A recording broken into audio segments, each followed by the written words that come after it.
Welcome to the NCHC podcast. My name is Paul Gilmore, and joining me once again on this particular topic is going to be the tournament director, a former coach, player, broadcaster, everything in between. Rob Flatt is joining me on this podcast, and we're talking expansion again. Rob, how are you doing this evening? Doing well. So we did a podcast already on the boys 18U expansion, and that particular topic we had two options between 24 teams and 32.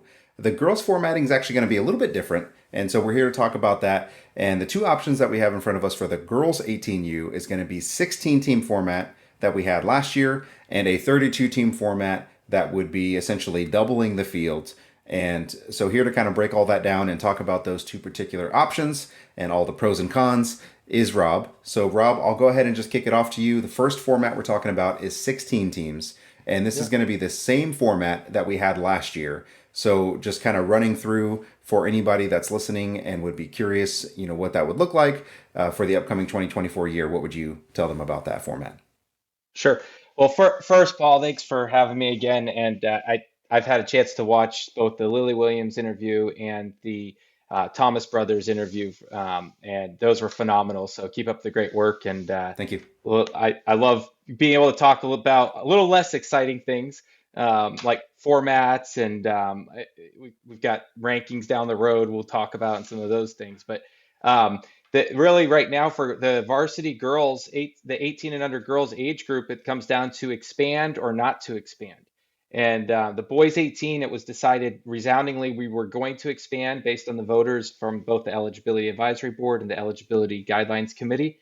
And we're in the process of announcing that final decision from the vote on whether to go 24 or 32 teams. On the girls 18U, it was completely deadlocked on whether or not to expand. But if we expanded, it was I think it was, I can't remember exactly what it was, but it was definitely over 60. I think it was around 70% wanted to go to the 32 team format if we did expand. And so that's why we have the two choices that we do that are here. For the other age groups, the younger age groups, we aren't giving the options on whether or not to expand. And part of that reason is we feel like the 16 team format was phenomenal for the 14 under boys, the 16 under boys, and we'd love to even see it in maybe possibly 12 and under boys, the girls 14 and under, and some of those age groups. We think it's just a really fun format, especially at those younger age groups, to get them a chance. And so we'll kind of break that down. Of course, we may always try to use a 24 or 32 team format based on our numbers for an age group like boys 16 and under, for example, because the boys, if the boys 18 were to expand to 24 teams with the possibility of 7 games there, I could see the boys 18 going to a 30 or 16U going to a 32 team format because the kids that cross over on that, and that could work out a lot better where they're playing 1 game a day on a crossover age group like that. So some different thought processes there, but that's what part of the reason we're not giving the options for the younger age groups, but for the 18 and under age groups, we really want the leaders and the coaches to make that decision. So the first option, 16 team format, you mentioned it. We used it last year. It's 4 pools of 4, and it basically Monday and Tuesday we play out the pools, and then on Wednesday the pool winners and the pool runner-ups will each advance into their goal ball games. The teams are reseeded as we did last year. I believe we did a reseed on Tuesday night, and as soon as we were done with the all region or that final game, which we will talk about one of those final games that was Tuesday night in a little bit from this format. So the bottom line is that what happens is Thursday and Friday we'll have the national Final Four and the undisputed finals for those teams that are still winning. Everyone plays every day, no matter what format we use. And the bottom line is, we break down the pros and cons. Paul, I'm going to kick that kind of over to you, but I think that depending on what angle you look at it, any of these things that you throw out there almost could be a pro or a con, depending on which side you're on. That's true. And if we go back to the boys 18U expansion show, some of these phrases or ideas may seem kind of similar, but the idea is that the benefit of playing the 16 team format is it's all about your perspective. And so for a lot of coaches and players, at least when I think about it from that perspective, if I'm going to a tournament like Nationals, for me the idea is to play as many games as I can. I mean, obviously I don't want to play like 3 games a day, but you're you're putting money out there. You've been competing all season long for the chance to prove yourself at this particular tournament. And, as cliche as it sounds, there literally is nothing else after that tournament. I mean, unless Right. you're playing summer ball or select ball, but you're not thinking about that at Nationals. At Nationals, you're Right. thinking about finishing the season well with your squad, your homeschool team that you're playing on. And so 6 games for that one week is not unreasonable. To have 2 games on Monday and the rest of the week you're playing 1 game a day, I think that's definitely what something that I would see as a pro. I would Yep. also see it as a pro from the broadcasting perspective, and the reason is because we saw those pool games have so much more intensity than some of the previous years, where you would have, again, I try to be diplomatic about this, but if you have a 1 seed playing like a 98 seed in Right. the first game on Monday, you might have that 70 point blowout, which I don't think really helps anybody. It doesn't help the team that's competing for a title. It doesn't help the team that is getting beat by 70. It just is almost kind of like a placeholder, like, hey, we kind of have to play this game. But in terms of the pool play games, and you alluded to this earlier, we saw an incredible final pool play game in one of the pools that involved the Fort Bend Eagles and the Indianapolis Wildcats when it came down to point differential. And I know you had that pulled up right in front of you, but I'll kick it back to you for that particular scenario. Yeah, with this particular format, you mentioned the live stream crew being able to watch, and I think that's something worth pointing out because sometimes Nationals is so big. I mean, 358 teams last year, the previous year 364 teams. So you're looking at 720 something teams over the last 2 years. And if we keep even slightly on that pace, we're going to have over 1,000 teams in a 3 year span. Sometimes it's hard to see a really standout player or standout team. And with the format that we had this last year, these high school teams, they really were seen and by the broadcast crew, by the people at home, they were able to watch them play. And you really got some great storylines. I know like we mentioned that the Thomas brothers and Lily Williams, you've got Madison Herta, and I don't think she'll be the only San Marcos player that you will do an interview with by the end of this stretch here. But I know you've been working with Madison Herta. I know that you've got a couple other interviews that you're working on lining up on the boys' side as well. So some of these storylines that have come out of that, I think, are credited to the fact that these players were in big battles Monday and Tuesday, and the live stream was able to watch a lot of these. And so by the time you get to Wednesday and you're playing in these gold ball games, it's not some of these players' first big game on the live stream channel in front of our crew. Um, it's their fourth, and so all of a sudden it's a big difference. And I think we've seen what we can do just a little bit, and hopefully we continue to see what we can do with these type of storylines with these breakout players who I think are always there every year. We've had Justin Morgan not too long ago from Memphis, and so and the list can go on. And so I think that I like that aspect of what we saw this last year with the broadcast. But you mentioned that game with the Indianapolis Wildcats in Fort Bend, and that was one of those unique games where on Monday enough games were played out that there were 2 games left in the pool. Out of the 6 games in the pool, there were 2 left. Tulsa Nova versus the Chap Chariots. Chap won that game, and they went 3-0. But at the same time that they were playing, the Indianapolis Wildcats and Fort Bend Eagles were playing. And it was a situation where the Wildcats had gone 0-2 on the day, and Fort Bend, or the day before, and Fort Bend had gone 1-1 the day before. So Fort Bend simply needed to win, and they were in. Um, but they got into a situation where Indianapolis um, started realizing that if they lost the game by a certain amount, then they would actually still be able to get through. And so what they actually started doing was they started fouling, and or they were getting fouled by Fort Bend. Fort Bend was fouling them to try to get the game closer, but as they were doing that, they were actually decreasing their opportunity to possibly get through in the pool. And so it was really unique to watch that on the live stream broadcast from where I was watching it. I think you were watching it as well because you were under the weather. And so we were watching the broadcast, and all of a sudden the broadcaster started talking about the differential and how what the requirements were, and you could start seeing that both teams, their coaches found out from someone in the stands that was paying attention to the other broadcast or their broadcast and updating them saying, hey, this is what we have to do to win the game.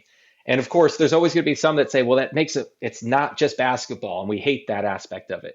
I think the broadcasters are saying, hey, this homeschool basketball is forever changed. And so this is an opportunity. If people don't like that, 32 teams is a great solution. It's just basketball. There's no pools. It is a viable option, and we'll talk about that one in a second. But with the 16 team format, there was something that was exciting and unique about that, being able to have these teams where a team went 0-2 but still had a chance to advance into a Division I gold ball game, or a team that went 1-1 and was losing the game. They were losing the game and ended up losing the game, I think, by 10 points because Indy Wildcats hit a three at the buzzer, and it was that. And even with the three, they still ended up missing it out by 1 point. And so Fort Bend was able to figure it out. I saw Coach David Leach get the memo from someone on the sideline. I saw Coach Tolbert on the Indy Wildcats bench. He made sure that Coach Ruddle, I believe, got the information. And so it was just really one of those situations where it was really fun to see. For some, again, we're not talking about teams that had already won the pool and that stuff. These were teams that in any other scenario would have been eliminated. Um, in essence, two 1-2 teams that still had an opportunity to go on and play 4A gold ball that next day. And so that was really exciting. And I think that's just one of many pros and cons, depending on how you look at it, situations. Of course, the quality of game, you hinted on that. That's definitely a pro that you get with the 16 team format. I don't know if that necessarily goes away in the later rounds of a 32 team format. So I'm not necessarily sure that you sacrifice as much as those early round games, or tend to get a little bit better matchup, because we'll talk about some of the matchups you get when we get to a 32 team format in a second. Um, I think another pro of both these formats is that no matter what, after Tuesday's games, all teams are still alive for gold, silver, or bronze ball in their respective division. And I think that's fantastic. And both formats offer that. And so I'm excited about that. I'll kick it to you to talk about regional guarantees before we start talking about the next format. Sure. And I was just going to say real quickly along those same lines that I certainly agree with you when it comes to the pros and cons of your perspective. I could see teams looking at the chicanery of that particular game and feeling like that's not basketball. That's not how someone should advance. They should win and move on. And if Right. again, if that's the way that you feel, there is a format available where you can choose to have one and done. But Vote another 32. pro of that, yeah, another pro of that pool play though is you might be able to, like you mentioned, obviously you get more than just one chance, but you also have an opportunity to maybe get some first looks at teams from other regions that you haven't seen all year. Right. Maybe teams that play in the Midwest play a little bit differently than the way they play in the Big South. Maybe a particular region or team likes to throw a zone at you. And so you get some of those looks, and it's not a killer if you end up not figuring it out and dropping that game. So, like you mentioned, there's pros and cons to both. But when it comes to the 16 team format, there is some regional guarantees. So the top three in every region are guaranteed. So the Midwest, Big South, the Heartland, and the Southeast are all guaranteed at least three, the top three. And then the Big South and Midwest are also guaranteed a fourth spot. And I want to clarify that doesn't necessarily mean the fourth seed, but it does mean that there's going to be a guaranteed fourth spot from each of those regions, our two biggest regions that we have. And then there's going to be two at large. So that's how we get to the 16. Obviously, the seeding committee will kind of determine those fourth seeds from Big South and Midwest and the at large. But again, if you're in those regions and you finish top three, then you're guaranteed a top 16 spot in this format at nationals. Yeah, one con, and we don't have it on the sheet here, but one con of a 16 team format is you run into a spot like the Big South that was really loaded last year, and you get into a spot where um, you run into how many teams can you take from the same region? Because if you take too many teams from the same region, then you load up a pool. And so, if I remember right, last year, CHSM, I think, finished seventh or eighth place. I'm pulling it up right now. They finished seventh place in the Big South. And so, when you're dealing with four different pools, you start going seven teams deep from the same region. Everyone, every pool's essentially got two teams from the Big South. And of these teams from these regions, a lot of times they play each other. The top teams do play each other during the year more than once, not including if they're in the Big South where they go districts, regionals, and nationals for some of these teams. And so that one negative could be that you're only going to get so many teams from a region up there, even if a region is really, really strong, and that can create an unbalance on both sides. You could get a team that doesn't belong in Division One up there, or a team in Division Two that doesn't necessarily belong there.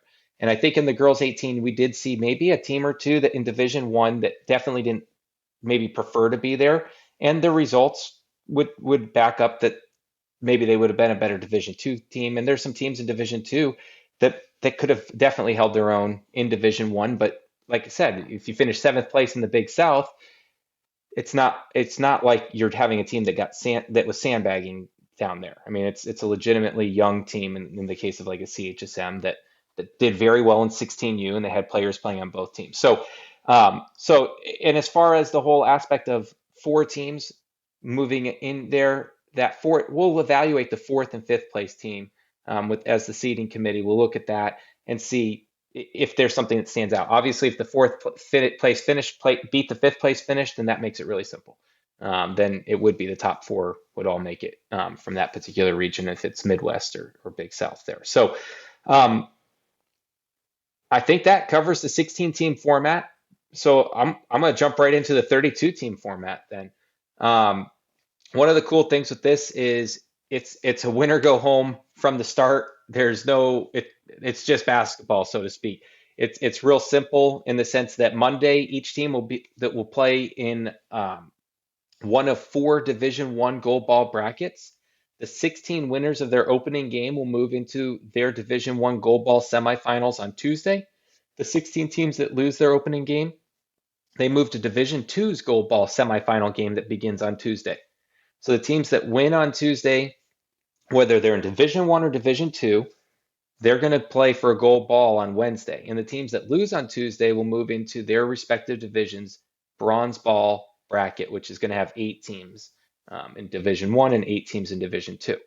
And then of course we'll play out first through fifth, or first through eighth in bronze, and bronze will have a gold ball and a silver ball showdown series showdown.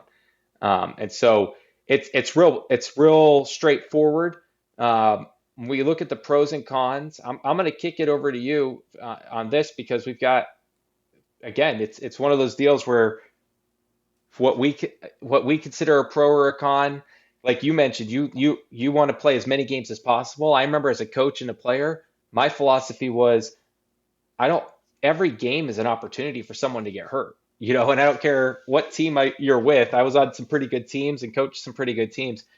You weren't deep enough to handle many injuries. And so every opportunity to rest your players would have been always my pick. I hated pools, wasn't a big fan of it. My coach didn't like pools and was all for single games, one per day, and go that route. And so I kind of grew up with that philosophy, but when we were creating these different options for people to vote on, I worked with our team, our staff here, just to try to find out, hey, what's a great option for those that don't like pools, and one that's a great option for those that do like pools. And I think this particular one here is fantastic in the sense that it's straightforward. So like I said, I'll kick it to you on the pros and cons because it is a perspective aspect. This is the one that you and your coach would have chosen at that particular time. This is certainly more straightforward. I guess you might call it more traditional in terms Yep. of. I know for myself, when I think of nationals, this is what I knew is that you win and you Right. advance, and you lose and you don't have a chance at an undisputed anymore. So again, pros and cons. If this is your type of thing, a certain pro would be that you only get one game a day. So this is one game Monday, one game Tuesday, and so on. You're not having any double headers. And so if you prefer that more traditional style of let me just focus on that one game that I have that one day, then this certainly would be the particular style for you. As well as if you're more familiar with bracket play and you prefer bracket play, then this is a pro for you because there's no pools. Again, it certainly amps up that intensity of each game. Again, not that the pool play games don't have a certain level of intensity, but this is literally win or go home. And so if this is that format that you prefer, then you're going to have to understand that going into each day that you have to win that game. And I don't want to pretend that anybody in pool play doesn't have that same mentality, but I think subconsciously there's a little bit less intensity when you know, again, like you mentioned, okay, I might go 2-1 and I'm fine. So the format itself, it simply is win and you're in. So 4 number 1 seeds, 4 number 2 seeds, etc. for that particular bracket. The con would be some of those early games might be not up to the standard of quality play that each of these teams might be looking for. So, for example, the way that you would match it up is you would have the number 1 overall seed would play the number 32 seed in that first game. Number 2 would play number 31, 3 would play 30, and so on all the way down to 16 playing 17. So again, that could be a pro or a con. You know, if you're the number 1 seed, then you're probably feeling pretty good about your shot. If you're one of those 20s, low 20s, high 30s seeds, then you're obviously playing to upset, but you kind of almost have that idea that the regular season and what led you to having that seed might kind of play out into you being in Division 2 because the teams that all lose that first game are automatically Division 2. So that's kind of the way that particular bracket plays out. Some people have the idea that a larger field opens up to some less competitive games. And I say less competitive not from the sense of teams trying, but from the final scoreboard. Those 50, 40, 30 point blowouts. So again, that might happen early in the week. But then people on the flip side of that might say, well, when you get later on into the week, then you have that true, get down to that quarterfinals, semifinals, a true bracket of, who's supposed to be there and played their way into getting to the undisputed format. So that's kind of what we're looking at for that 32 team bracket. I'm not sure if you had anything you wanted to add about that or if we want to jump into the regional guarantees. Yeah, we'll jump into that here in a second. One thing I'd say is you're still going to have some lopsided, even in the 16 team. I mean, last year, San Marcos Panthers, they were unbelievable in the varsity girls, and they might even be better next year or this coming year for 2023, 2024. I don't think they had many seniors, and like their opening round game, they won 77-28 this year at nationals. Their next games like 72-41 and 58-26. So I mean, that was their pool game. So that's how they did against top 16 teams in the nation. So obviously, if they're playing number 32 in the nation, that's someone that probably doesn't really want to be in that game because one, San Marcos probably doesn't gain a whole lot. They're already winning by 30 or 40 points. But if now they're playing 32nd ranked team, but then also if you're the 32nd ranked team, you're trying just to keep it close, and then you're not going to have much legs in the next round. And so from those standpoints, but then you get 16 versus 17, and the winner is going to be is going to have a tough game, but they may D1, but the loser is going to end up being a favorite to win a gold ball in D2. And so some of those spots, it could be more favorable for a team in the 16 through 20s, potentially the format, than it would be maybe for a team in the 32nd. But again, even the team that finishes 32nd, they get a shot at the number 1 team in the nation. And then they still have an opportunity where no matter who they play will be considerably easier on paper than the number 1 team in the nation. So I think from that standpoint, I think it's we could kick it over to the regional guarantees. So the regional guarantees for a 32 team format is the top 9 from the Big South and the Midwest make it. So again, quite a bit different than the 16 team. You're expanding that field quite a bit larger. So top 9 from Big South and Midwest, top 7 from the Heartland, and then a top 5 from the Southeast would be guaranteed the D1 invitations. So all of those added up equals 31. You would have one at-large bid that could come from any of those regions. And when it comes to those particular both formats, what I like about that is it puts a particular emphasis on your finish at regionals. It Right. really puts a spotlight on how you perform at regionals. Again, if it's a 16 team format, your goal is obviously to compete and do well and try to win the regional.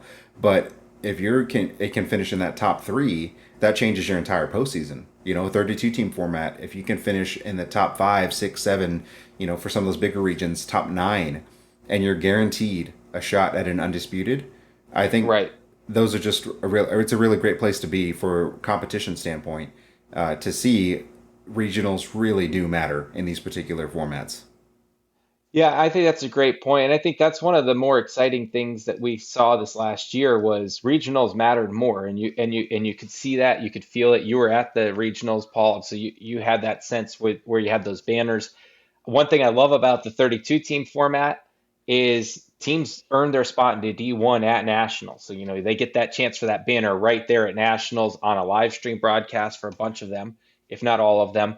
I could see some of those games not making it to broadcast just because time wise, you only have so many courts that we could put on for broadcast. And so, but the team like 16 versus 17, that would definitely be the type of game you want on a broadcast. So I could see that being it. But I'm going to jump right in and kind of do a mock playing off of those teams there. So here are some of the teams that would have automatically qualified for they would have automatically qualified for this 32 team format. Um, and I'm going to kind of go in the order to some degree of the automatic qualifiers based on how they finished at national. So you had CHSM, they finished seventh in the Big South, and Tyler Heat finished eighth in the Big South, and both of them finished as gold ball champions in D2, overall champion and runner up in D2. You had 19th place EVAC out of Arizona. While they didn't would not have been an automatic qualifier, they did win a district and will actually be hosting a district in Mesa, Arizona this year too. So they would have definitely been a team that would have just by district championship alone automatically received consideration while it wouldn't have been an automatic qualifier. The Bluegrass United out of Lexington, Kentucky finished fourth in the Southeast. That would have qualified them. Northside Lions out of the Midwest finished sixth in the Midwest. Midwest. They finished sixth out there. They would have automatically qualified. Tulsa Chef out of the Heartland finished fifth, so that would have qualified them. The Saline County Warriors finished as the D2 Silver Ball third place um, in the Showdown Series. They were the Division Two champ of the Big South, so they weren't an automatic qualifier, but as a D2 champ, they would have definitely been a team that would have received serious consideration and probably filled one of those at large spots. The Thesa Riders finished ninth, so they would have fit in the Big South in D1, so they would have automatically qualified. Um, and then some more automatic qualifiers. The Tennessee Heat finished fifth in the Southeast. The New Way, or not New Way, there they were D2. Um, the Lighthouse Chargers finished sixth in the Heartland. The PT Warriors finished also in Division Two there. So we had a handful of teams that automatically qualified, and then some of the teams that did not automatically qualify that ended up finishing in the top 32 this year. Riverside out of Wisconsin, Marion Hawks out of Ohio, both of those finished in the top 32. They would have been bubble for making this format. The New Way Eagles, who I mentioned as a D2 team, and the PT Warriors, both of those finished in the top 32 this year. Wichita Warriors and Wichita Defenders both finished in the top 32 this year. And as I mentioned, Saline County and EVAC, who were not automatic qualifiers. And so just kind of an idea that there'd still be some competition for who would qualify for division for that 32. But as you can see, it's a much deeper field. And that could be attractive too, because it gives teams a chance to maybe slip up or not have their best regional and still have an opportunity. And so really it comes down to a matter of preference, I think, for the voters. And what we're looking for is a 60% consensus. If we can get that 60% consensus across the board, that's an easy decision. If we get ourselves into a deadlock situation, we're going to look for 60% really from the top 32 situation and to do some breakdowns like that. And if we're still deadlocked, we can make a decision. We've got some ideas on what we would do, but we'd much rather be in a spot where we put together something like this and a vote, kick it out to the leaders and coaches, and let them share their opinion and vote on this. And then from there, if we need to, we can boil it down. But even with the boys, we were able to find 85, 90% consensus from I think it was from a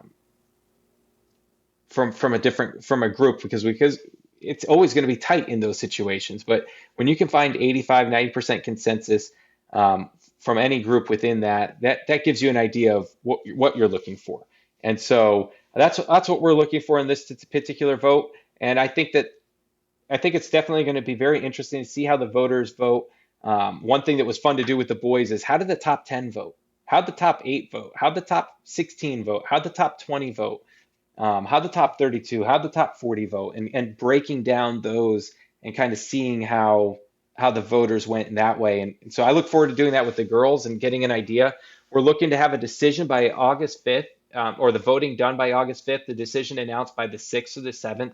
Um, and we're going to try to get that up. I know it's almost 11 o'clock here on Thursday night, but we're going to try to get this up before the end of the day and out to coaches either overnight or beginning of the day Friday. So one question I had out of curiosity is, say you're one of the girls programs and you're right at that 28, 29, 31 spot and you're on the bubble or being considered Yep. for this 32 team format. Would those programs have a say in, hey, we'd rather be Division 2? You Or, know, how would that work for some of those programs down towards the quote unquote bottom of the 32? I think the bottom line is you always want to, in some direction, you want to be able to have some say. For example, we had this year in the 18 and under boys, we had a lot of teams jockeying to get up. I think we had like 8 teams that were on the bubble.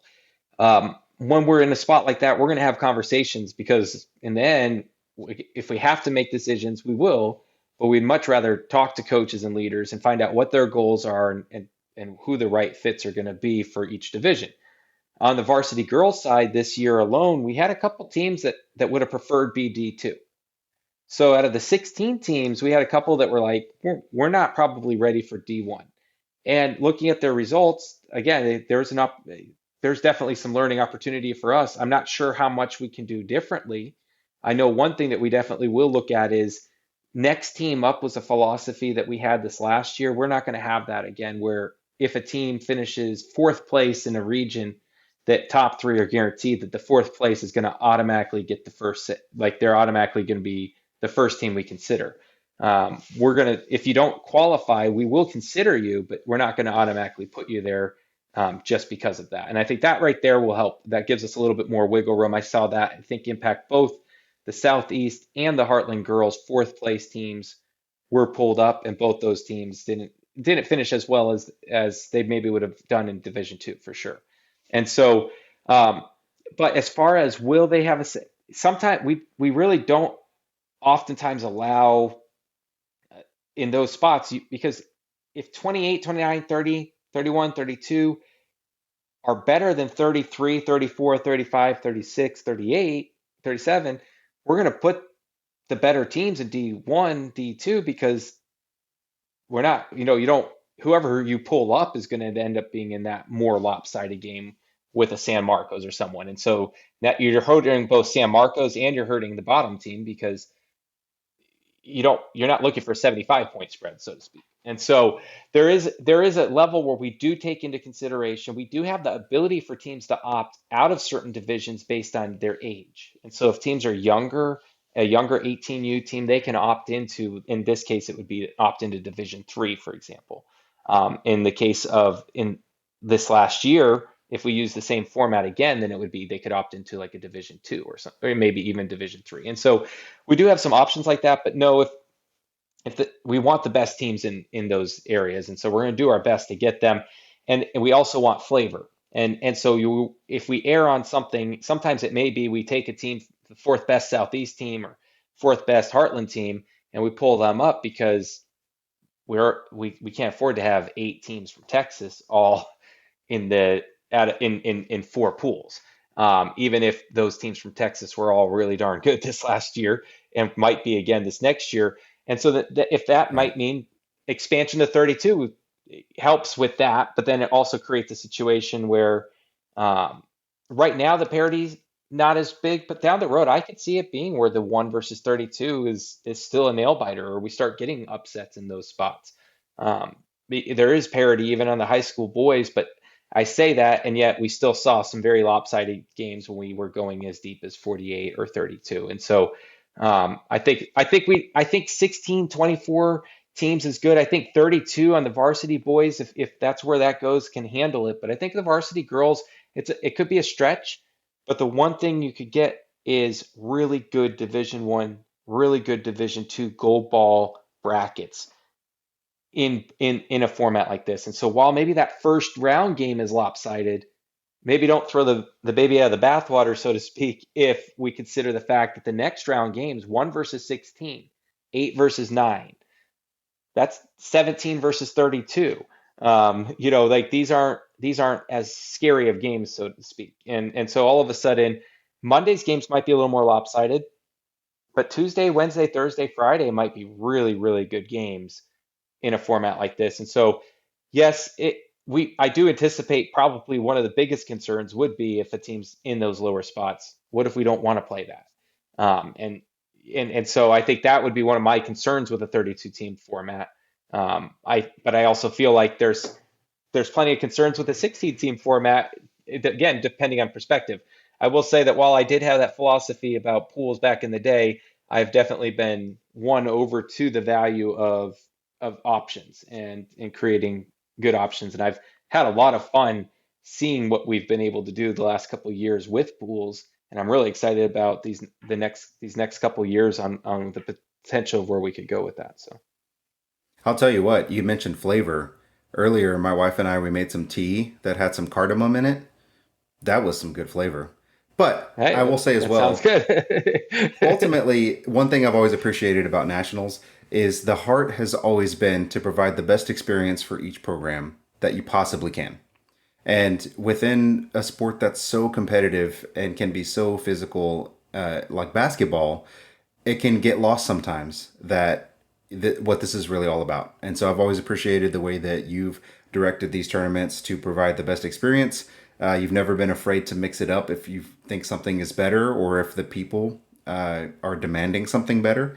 Uh, you and Zach have done such a great job of being flexible with that. And I know a lot of coaches and players and programs are very excited about just year to year, just wondering how it's going to get better, how it's going to change, how it's going to affect their particular program.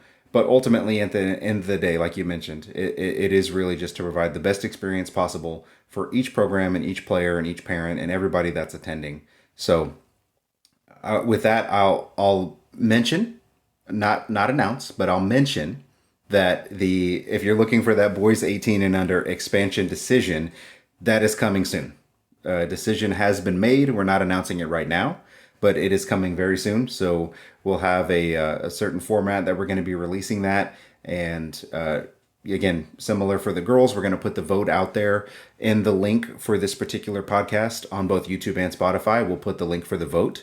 So you'll be able to go to either of those places. And I know Rob will be sending out emails as well for you to have a vote and be able to let your voice be heard about which one of Yeah. these formats you prefer. Yeah, well, I'm really looking forward to this. And I think that one of our biggest philosophies, our former director, when he turned it over, one of the things he told me is he said, Rob, we've never been afraid to take risk and we're not afraid to making mistakes. The biggest thing is we don't want to make the same mistake twice. And so I think that's been a big part of what's kind of led us in the direction is that we understand that sometimes we're going to swing and miss, so to speak, on a format. I don't know the last time we have, but I know at some point we might. And I think in a situation like this, get, seeking the vote of the leaders and the coaches that are impacted by it, I think is a phenomenal. Last year we came out and we went from 48 teams to 16 in boys, 18U and from 24 to 16 on the girls 18U. And I think we're seeking a steady format. That is the goal at some point. But right now we want to kind of get figure out what that perfect format is. If we get a couple of years like this with the girls 16 18U where we're playing a 16 team format, I could see that becoming a consistency and something that the teams get used to and what they shoot for. But we also want to make sure it's the right format. And if there's more of a hunger for an expanded format, then by all means, we can accommodate that for sure. And we'll be excited about whatever direction we go. Well, speaking of excitement, this upcoming season is going to have quite a bit of it on the girls' side. We were talking right Yes. before the show. It is a Oh man. loaded field on the girls' side. Yes. So we're excited about just seeing all of these players that are on Twitter showing their offers and their commitments, and it is just going to be a fun time over on the girls' side. I'm going to get us in trouble here, Paul.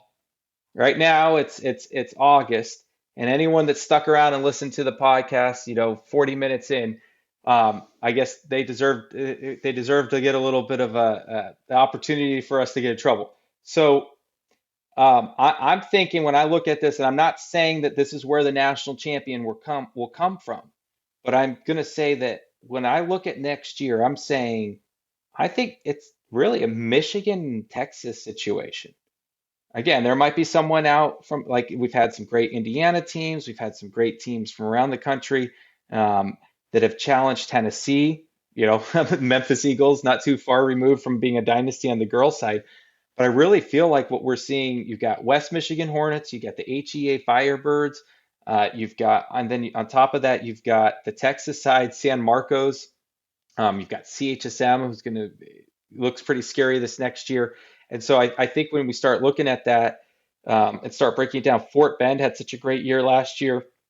The Dash Spartans and Dallas Thunder are always perennial powers. Of course, Aggieland on the Texas side. And so I think it's going to be really interesting. But I'm going to put you on the spot. And if you had the top two Texas teams, top two Michigan, who you got next year? You don't have to say who they're going to be, but do you think Texas or do you like Texas being the getting the best of them again this year, or do you think Michigan next year? You know, it is interesting when you look at the way that the teams finished out last year. All of the top ten teams were from either the Big South or the Midwest. Yeah. And so I think you're spot on with that Texas Michigan prediction.